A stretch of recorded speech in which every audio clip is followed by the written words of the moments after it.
Bonjour à tous. Aujourd'hui, on compte vous présenter notre projet de physique intitulé L'histoire de l'atome sous le thème de la matière, réalisé par Ibn Nuisi et Melek Mel et encadré par notre prof de physique, Nedjes Bey.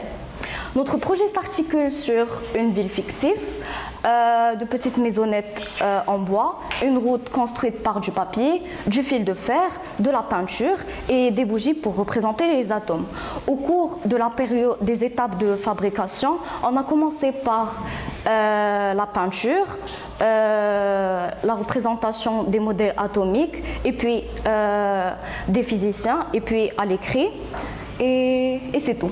Les philosophes grecs anciens considéraient que la matière des choses s'expliquait par un savant mélange de 4 éléments, le feu, l'air, l'eau et la terre. Au XVe siècle, avant notre ère, le philosophe Démocrite pense que la matière est formée,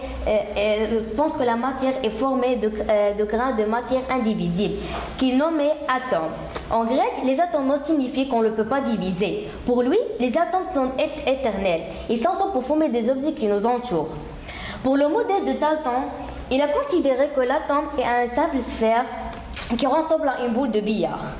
Alors pour le modèle de Thomson, celui-ci, il va imaginer que l'atome est comme un gâteau avec des pépites de chocolat.